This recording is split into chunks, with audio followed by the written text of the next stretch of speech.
बात नहीं, अपनों को ही खोदोगे तुम, जा पहचान नहीं पाओगे। नए नए बच्चे चले जा रहे, बूढ़े घर में बैठे हैं। इसलिए भगवान का भजन किया करो। शाम के समय तेल का दीपक या घी का दीपक घर की दोनों दहलीज पे जलाओ, भगवान का भजन करो।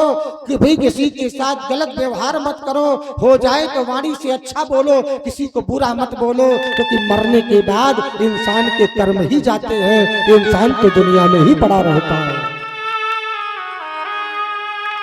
इंसान का कर्म ही इंसान के साथ जाता है, इंसान तो दुनिया में ही पड़ा रहता है। और जब दुनिया खत्म हो जाएगी तो क्या करोगे? जब हमारे बेटे जिसके लिए हम कमा के इकट्ठा करें जब वो ही ना रहे तो फिर किसका कमाना है? किसके लिए कमा रहे हैं हम? किसके लिए इकट्ठा कर रहे हैं हम? उसके लिए कभी मत बताओ। श्री सुदामा जी महाराज बड़े संतोषी हैं, इसलिए कहा गया है अगर आप सुखी हो तो क्यों? कि कोई आ रहा है, कोई जा रहा है, जिंदगी का देखो। कभी पतझड़ है तो कभी सावन है, यह आता जाता मौसम है। जीवन सुख दुख का संगम है, जीवन सुख दुख का संगम है। इसलिए इस संगम में रहा करो और रह करके भगवान का भजन किया करो। मेरी एक बात मान लो, बाड़ी से कभी किसी को गलत मत बोलो, कभी उल्टा सीधा मत बोलो। लोगों की सुन लो लेकिन सुनाने की कोशिश मत करो। सुखदेव जी महाराज कहते हैं, राजन सुदामा इतना दीनहीन है, इतना गरीब है, सुदामा के पास कुछ नहीं है। मेरे भाई, चाहे जीवन में कितनी भी गरीबी आ जाए, कभी किसी के आगे मत रोना। चाहे जितनी गरीबी आ जाए, कभी किसी के आगे मत रोना। और चाहे जितना धन मिल जाए तो कभी अभिमान मत करना। पता है रावण के कितने बेटे थे, लेकिन जब रावण दुनिया से गया तो कोई बेटा था क्या मौजूद? एक बात किसी संत ने पूछा कि रावण ने विभीषण को लात क्यों मारी? रावण जानता था कि अगर मैं विभीषण को लात मार करके नहीं भगाऊंगा तो ये राम के शरण में नहीं जाएगा। अगर राम की शरण में नहीं गया तो मेरे मरने के बाद मेरे पितरों का तर्पण कौन करेगा? ये विभीषण ही तो करेगा ना। ये विभीषण भी जानता था कि मेरे भैया ने मुझे लात मारी है। विभीषण कैसे भजन करता था? ये अपने दरवाजे पर राम नाम अंकित ग्रह शोभा वरनी न जाए। एक बार रावण ने कहा तू मेरे दुश्मन का नाम लिखता है। विभीषण ने कहा कौन कहता है? रामा ने रावण, मामा ने मंदोदरी। मैं तो भैया भाभी की पूजा करता हूँ। बड़े भाई की पूजा करने की वजह से आज उस विभीषण को मेरे रघुनाथ जी मिल गए, जो बड़े भाई की पूजा और बड़े भाई की सेवा करता है, जो भाई भाई में प्रेम रखता है, उनका घर कभी बिखरता नहीं है। अगर तुम्हारा बड़ा भाई तुमसे संपत्ति ज्यादा ले ले तो कभी लड़ना नहीं, झगड़ना नहीं, विचार करना शायद हमारे पिताजी हमें ना देके जाते तो क्या मिलता है? और छोटा भाई तुमकी संपत्ति ज्यादा ले ले, छोटा भाई तो संपत्ति ज्यादा ले ले तो ये सोच लेना कि अगर मेरा बेटा होता तो क्या हमसे हिस्सा नहीं लेता? बड़े भाई को पिता समझ लो, छोटे भाई को बेटा मान लो, घर का झगड़ा खत्म हो जाएगा। लेकिन हम क्या करें? हम तो तैयार रहते लेकिन घर में देवी जी जो नहीं मानती हैं। घर का प्रथम झगड़ा तो स्त्री से ही प्रारंभ होता है। मेरी माताओं याद रखना, जो चिड़िया एक घोंसले को तिनका बिन बिन करके घोंसले का निर्माण कर लेती है, कैसे करती? अपने कर्म से ही तो करती है ना। समय आने पर घोंसले को उसके बच्चे छोड़ देते हैं, वो चिड़िया भी छोड़ देती। लेकिन आज अभी भी हम उसी घोंसले में बैठे हैं। क्या हम पक्षियों से भी गैर गुजरे हैं? क्या हम पक्षियों से भी गए गुजरे हैं? पक्षी समय आने पर अपने अपने उस घोंसले को छोड़ देता है, उसके बच्चे छोड़ देते, लेकिन तुम उसी घोंसले में चिपक के बैठे कि हम छोड़ेंगे नहीं। लेकिन मौत जब तुमको आवाज देगी तो घर से बाहर निकलना पड़ेगा। जिस दिन मौत आवाज देगी उसी दिन तुमको घर से बाहर जाना पड़ेगा। सांसों का पेट्रोल खत्म, जिंदगी खत्म।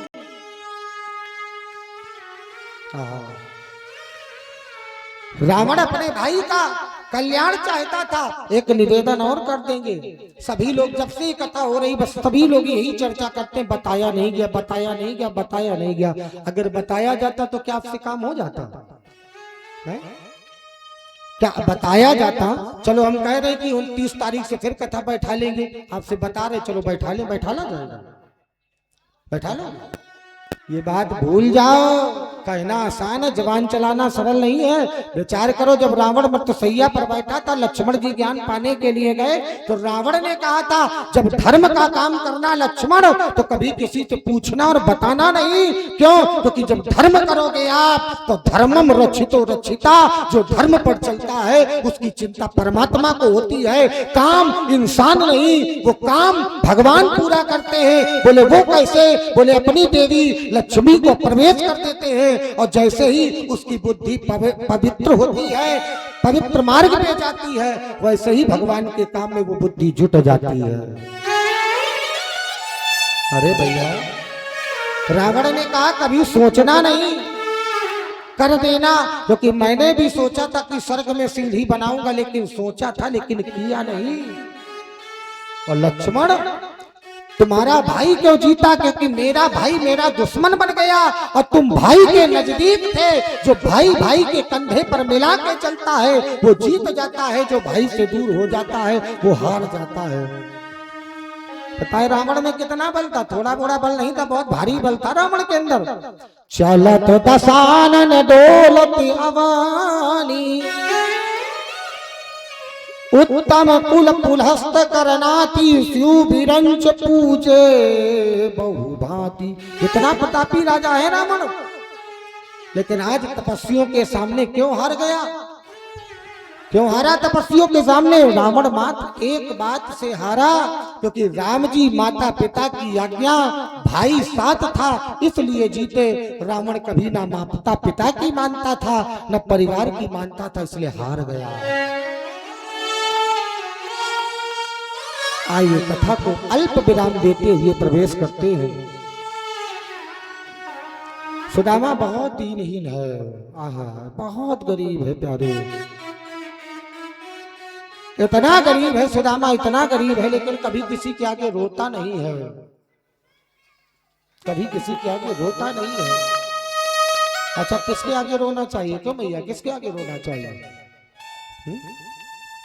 किसके आगे रोना चाहिए? अच्छा, रो भी उसी के आगे जो स्वयं सुखी हो। कुम्हपुर में है क्या कोई सुखी? अगर कुम्हपुर में कोई सुखी हो तो मेरे सामने लाओ। दुनिया में हर एक व्यक्ति रो रहा है, कोई तन दुखी, कोई मन दुखी, कोई धन बिन फिरत उदासी है। थोड़े थोड़े सब दुखी तो सुखी राम की प्यारे। सब दुखी है दुनिया में। एक दिन सुशीला के घर में 6 दिनों से चूल्हा नहीं जला है, 6 दिनों से चूल्हा नहीं जला सुशीला के घर में। एक दिन सुशीला सुदामा के पास में पहुंची, है प्राणनाथ, अब ये गरीबी हमसे देखी नहीं जाती, क्या भगवान ने हमें इतनी गरीबी क्यों दी है? सुदामा ने कहा मेरी जिंदगी का अल्प विराम लगा हुआ है ना। सुशीला ने कहा आपने क्या किया था? बोले मेरे द्वारा एक अपराध हो गया था, गुरु संग कपट मित्र संग चोरी। शब्द पर गौर करना, की हो निर्धन की हो कोरी। गुरु के साथ कपट करने वाला और मित्र के साथ छल करने वाले को या तो कोढ़ी बनना पड़ता है या तो निर्धन बन जाता है। सुदामा की सुशीला ने कहा प्रभु आपने किसके साथ छल किया था? सुदामा ने कहा मैंने धोखे में चने खा लिए थे। क्योंकि ये गरीबी के चने हैं महाराज।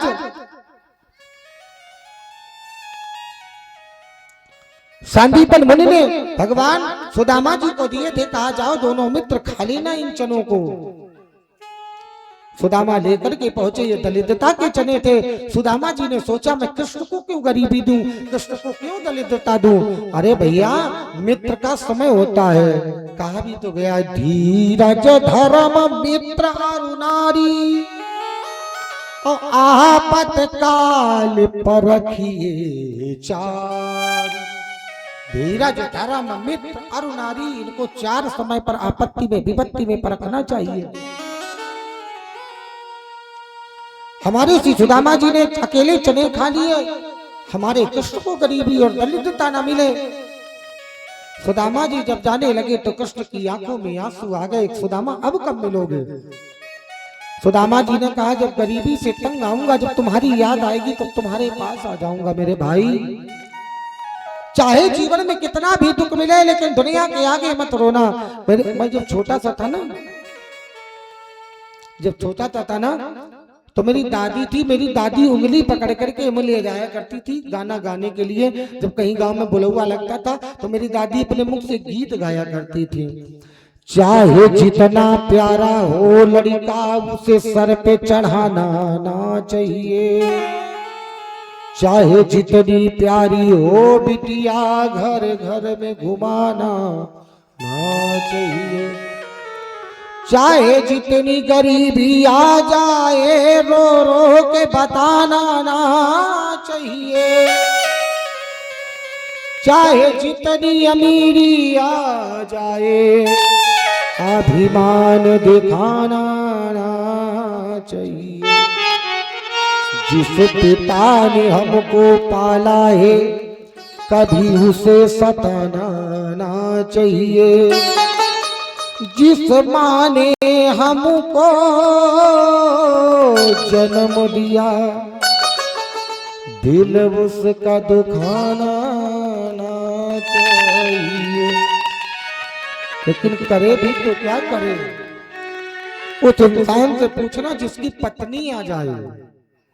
माता पिता को करना प्रारंभ करता है ना, पत्नी टांग पकड़ती है। भाइयों भाइयों में ज्यादा प्यार होने लग जाए तो पत्नी कहती आजकल बहुत आपकी बन रही है, कोई कारण है क्या। क्या करे, जो भाई भाई से प्रेम करता था, भाई भाई के बगैर नहीं खाता था, जो भाई के बगैर चले जाने पर भाई की चिंता में रहता था, आज वही भाई भाई का दुश्मन बना बैठा है।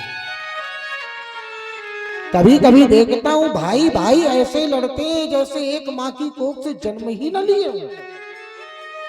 ऐसे लड़ रहे हैं साहब, क्यों लड़ रहे हैं। अगर भाई भाई को कुछ देने को तैयार होता है ना तो पहले पत्नी मना कर देती, मेरे भैया ये रिश्ते जाने के बाद नहीं मिलते हैं। जो दुनिया से चला जाता है ना वो फिर कभी दिखाई नहीं देता। अगर ये चेहरा आपके सामने दिख रहा है ना, इस चेहरा की कदर किया करो, क्योंकि ये चेहरा जाने के बाद फिर कभी दोबारा मिलेगा नहीं। ये कभी चेहरा दोबारा जाने के बाद मिलता नहीं है। सुशीला पहुंची प्राणनाथ के पास में और कहती है नाथ अब ये गरीबी हमसे देखी रही जाती है। सुदामा ने कहा सुशीला क्या कहती हो। सुदामा से सुशीला ने कहा प्रभु आप कहते हो भगवान भूखा उठाता है लेकिन कभी भूखा किसी को सुलाता नहीं है। सुदामा ने कहा सुशीला तू क्या कहती है, अरे भगवान से शिकायत किस बात की, क्या वो जानता नहीं है कि हमको क्या चाहिए क्या नहीं चाहिए। मेरे भाई विपत्ति वो होती है कि सामने आने वाला रोड़ा भी ठोकर मार देता है। ये हाल वही जानेगा जिसने उस बीमारी और लाचारी उस विपत्ति से ठोकर खाई है। अरे भैया जब विपत्ति आती है ना तो रिश्तेदार भी कह देते हम तो इनको जानते ही नहीं है, हम तो इनको पहचानते ही नहीं है। एक दिन सुशीला ने कहा नाथ मैं तो जब पहला दिन आता है ना सोमवार, जब सोमवार आता है सुशीला के बच्चे भोजन मांगते हैं मैया मैया मुझे भूख लगी है, तो सुशीला कह देती है आज तो लाला सोमवार है, आज तो सोमवार है, भगवान शंकर जी का व्रत है, आज के दिन भोजन ही नहीं बनता, लौट के मंगल आता है तो भी सुशीला कह देती आज हनुमान जी का व्रत है। बुध आता है, सुशीला बहाने बना देती है। जब लौट करके फिर सोमवार आता है तो सुशीला कह देती लाला आज तो एकादशी है,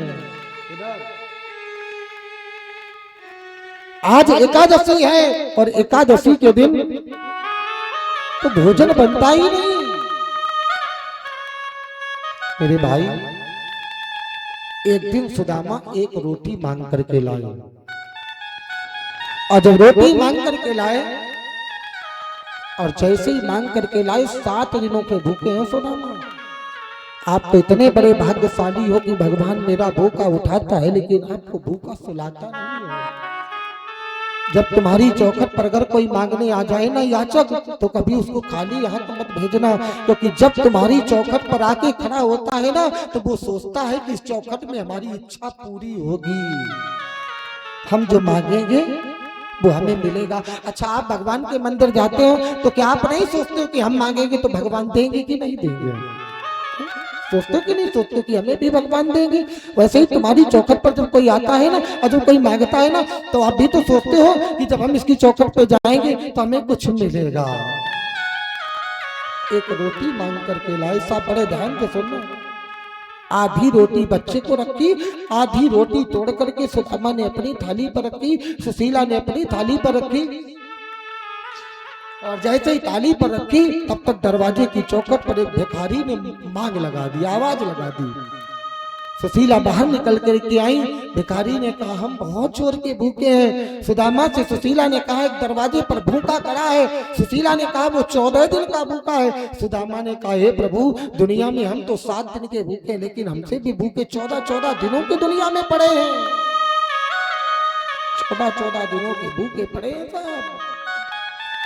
सुशीला लेकर के आई। मेरे भाई, इस दिल को मजबूत बनाना, मैं तो हमेशा कथा में कहता हूँ बड़ा मकान बनाने से कुछ नहीं होता, इस बड़े दिल को बनाना, क्योंकि मकान बड़े होने से सीमित लोग आते हैं, लेकिन इन छोटे छोटे दिलों में तो मेरे बाकी बिहारी बैठ जाते हैं प्यारे।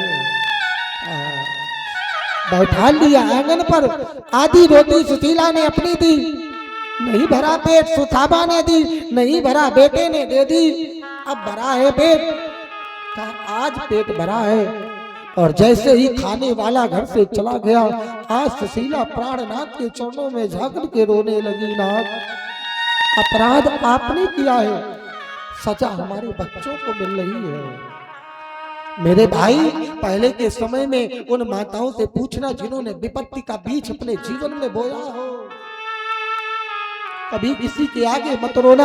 मैंने तो जब भी जीवन में कोई कष्ट पाया है ना, भगवान के चरणों में जाकर के बस यही कहता था हे दीनानाथ, बस आज इस काबिल बनाया है कभी जीवन में हमारे कोई अपराध न लग पावे, बस केवल अपनी कृपा बनाए रखना। अगर तुम्हारी कृपा होगी तो दौलत मिले न मिले, लेकिन लोगों का प्यार मिलेगा, और प्यार से बड़ी दुनिया में कोई दौलत नहीं होती है।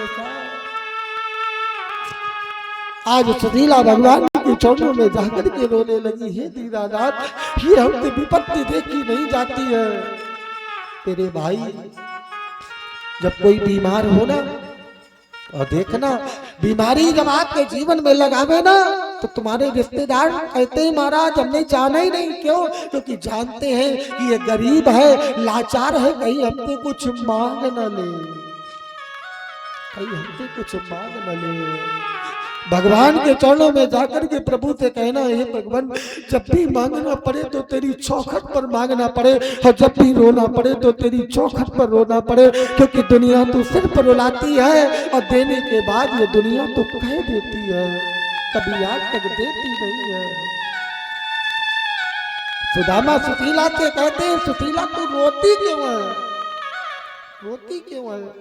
सुशीला ने कहा ना, इसलिए रोती हूँ क्योंकि बच्चे घर में भूखे बैठे हैं।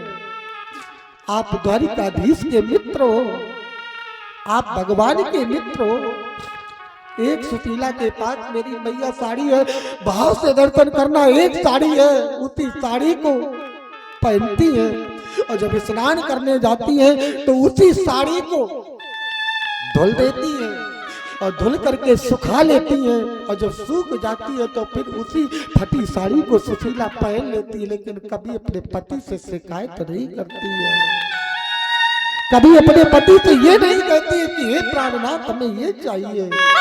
अरे पत्नी भी तो वही है जो पति के साथ कंधा पर कंधा लगा के खड़ी हो जाए, वही पत्नी है जो पति के साथ कंधा लगा के खड़ी हो जाए। आज सुदामा भगवान कृष्ण की मूर्ति के आगे बैठ गया। सुदामा ने कहा सुशीला तू कहती है कि भगवान से मांगो, अरे लेना देना तो व्यापार है। सुशीला ने कहा चले जाओ। सुदामा ने कहा नहीं जाएंगे। 3 मुट्ठी तंदुल मांग करके लाई सुशीला। साड़ी फटी थी, फटी हुई साड़ी में 3 मुट्ठी तंदुल बांधे और बांध करके भगवान की याद करके रोने लगी। भाव से भगवान को याद करना।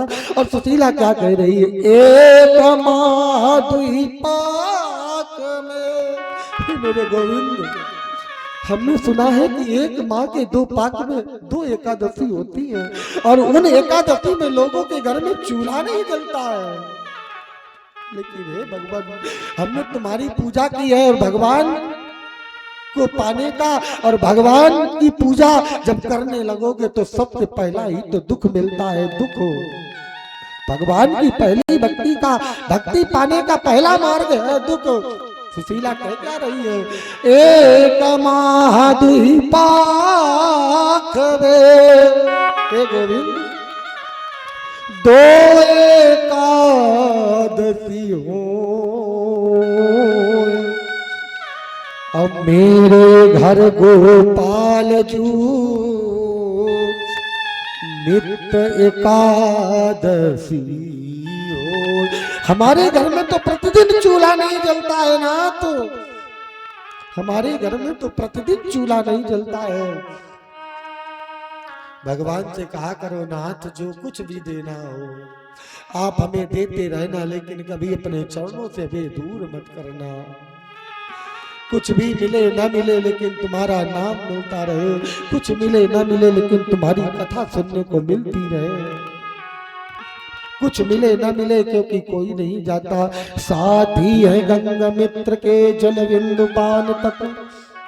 अर्धांगिनी बढ़ेगी तो केवल मकान तक, बेटा भी हक निभाएगा तो अग्निदान तक, रिश्ते भी जाएंगे तो शमशान तक। अरे इससे तो आगे भजन ही साथी, और भजन के बिना नर अकेला रहेगा रे मन। ये 2 दिन का कल खत्म हो जाएगा मेला रे मन, ये 2 दिन का मेला रहेगा कायमुन जग का झमेला रहेगा रे मन। ये 2 दिन का मेला रहेगा अकायमुन जग का झमेला रहेगा। क्या करना है तो करना है रे मन, बाकी भजन बिन सब बेकार है रे मन। ये 2 दिन का मेला जुड़ेगा, अब फिर कायमुन जग का झमेला रहेगा। भैया सब खत्म हो जाएगी जिंदगी, इसलिए भगवान के चरणों पे बैठ करके भगवान को मनाया करो। मेरी इस बात को स्वीकार करके अपनी गांठ में बांध लेना, क्योंकि यह मंच छोड़ करके मैं यहाँ के बाद चला जाऊंगा औरैया के मंच में। लेकिन आपसे निवेदन करता हूँ, परसों बैठ जाऊंगा मंच पे मैं, फिर कथा हो जाएगी। लेकिन आपसे ये कहूंगा, जन जन में जाकर के भगवान के भक्त कल्याण करते हैं तो कम से कम अपने जीवन का मार्ग प्रशस्त करो। सुशीला ने 3 मुट्ठी तंदुल सुदामा जी को बांध करके दिए। जब सुदामा जी पहुंचे तो गोमती नदी आ गई, भगवान आ गए, सुदामा जी बैठ गए। भगवान बोले उतरवाई है। उतरवाई का नाम सुना, सुदामा जी उतर के खड़े हो गए। भगवान ने कहा क्या हुआ सुदामा?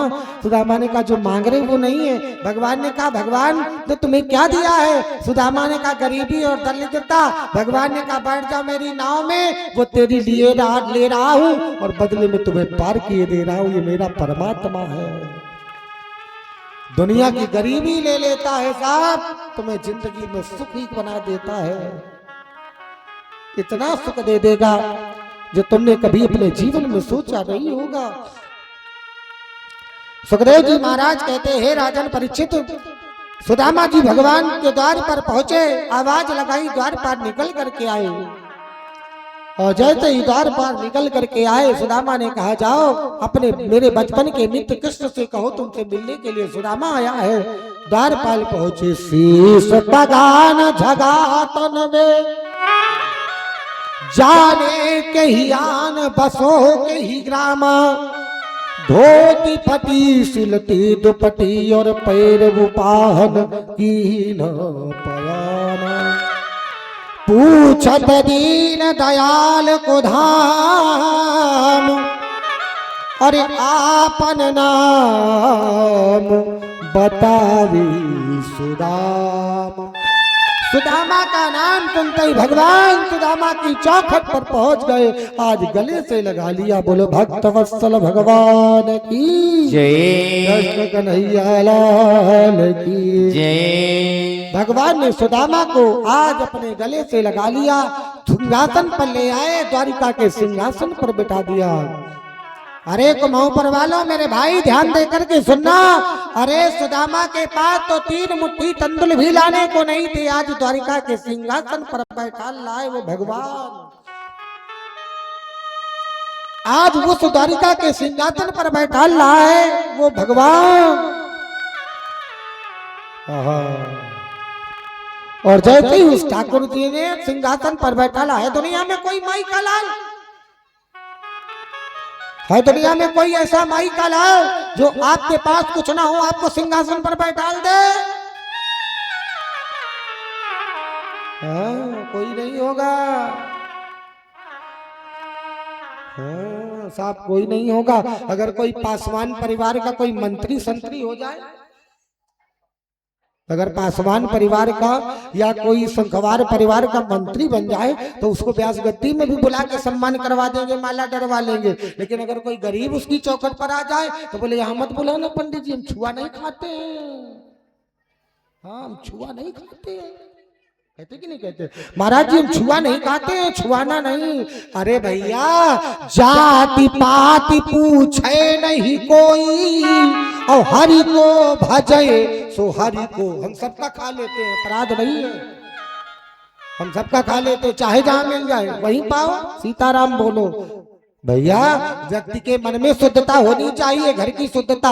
और जो हमारा शरणागत है, भले भी वो किसी जात का अगर मेहतर भी है तो उसको भी खाने में दोष नहीं। क्यों? क्योंकि वो हमारा बेटा है।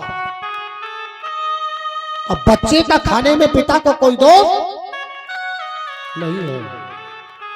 अभी मैं हमीरपुर जनपद में कथा कहने पहुंचा था, मौली में कथा कहने पहुंचा तो मल्लाह परिवार के चित्र बोले महाराज जी, गांव के ब्राह्मणों ने कहा महाराज जी तो मल्लाह है, आप इनका पालोगे? मैंने कहा मेरा बेटा है। बेटा नहीं खिलाएगा तो और कौन खिलाएगा? जब भगवान की शरण में पहुंच गया तो जाति खत्म हो गई। भगवान की शरण में पहुंचा, जात खत्म हो गई। सबरी की जात खत्म हो गई, मीरा की जात खत्म हो गई, अरे गणिका की जात खत्म हो गई। तो बोले जब जात खत्म हो जाती है तब भक्त बन जाता है। और भक्त की कोई जाति, भक्त की कोई जाति नहीं होती, महात्मा की कोई जाति नहीं होती है। चाहे जो कोई खिलाए, चाहे उसका खाओ। ये छोड़ दो महाराज, भगवान के चरणों में लग जाए प्रसाद तो बोले छुआछूत हो जाता। नहीं, जिनको छूना चाहिए, शराब नहीं पीनी चाहिए, उसको दिन रात पिए जा रहा है। पाप नहीं करना चाहिए, उसको दिन रात किए जा रहा है। गलत बोलना नहीं चाहिए, उसको दिन रात किए जा रहा है। और इंसान से छूत लगी जा रही है। इंसान में छूत लगी है, जो करना चाहिए वो कर नहीं रहा है और इंसानों से छूत मानना है। नहीं भैया नहीं, ये छोड़ दो साहब, क्योंकि भगवान के मंदिर में कोई छूत नहीं होता, कोई अछूत नहीं होता। और मैंने कहा है 2 स्थान पर, एक भगवान के मंदिर में, एक शमशान में, चाहे राजा जाए चाहे भिखारी जाए, एक समान जलाया जाता है।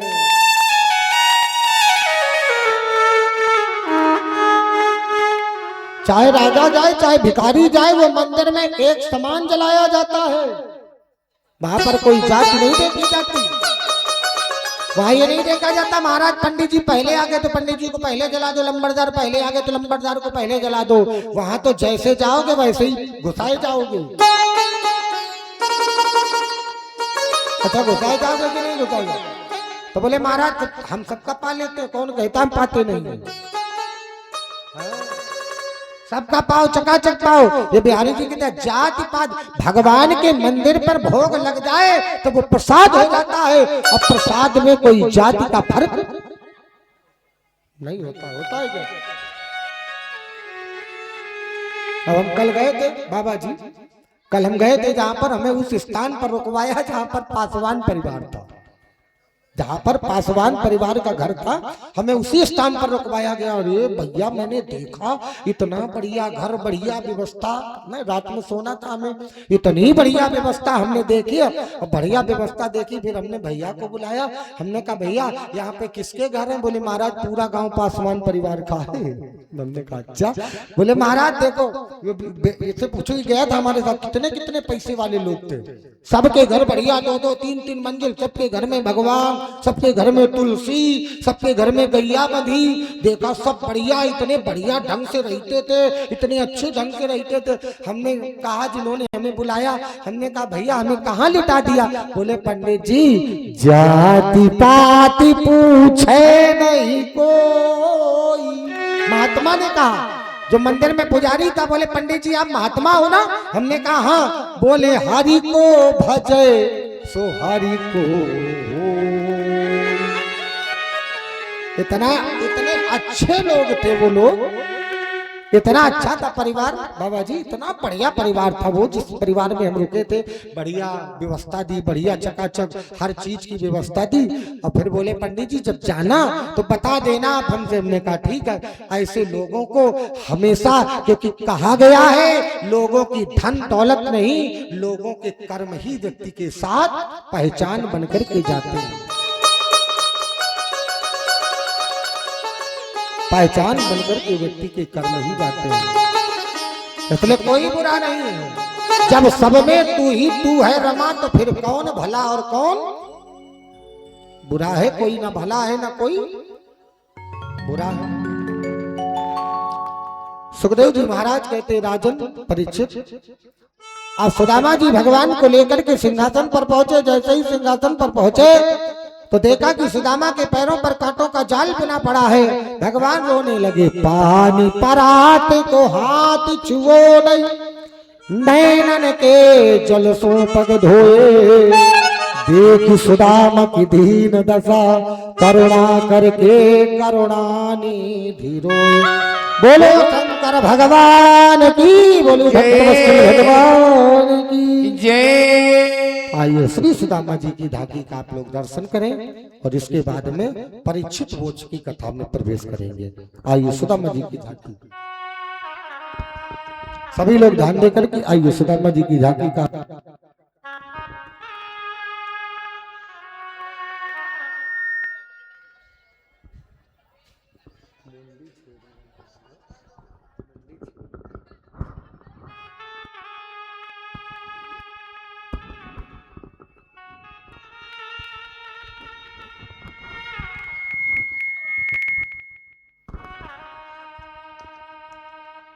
बोल दो बीच में जगह छोड़ दो। हेलो, थोड़ी गैलरी बना दीजिए बीच में, आप लोगों से महान कृपा होगी। बीच में थोड़ी थोड़ी गैलरी बना दीजिए। बड़ी सुंदर पावन झांकी आप लोग बांके बिहारी लाल युगल सरकार के बार बार कहने पर सुदामा नहाते हुए अपने बचपन के मित्र कृष्ण से मिलने चला। द्वारकाधीश महलों के अंदर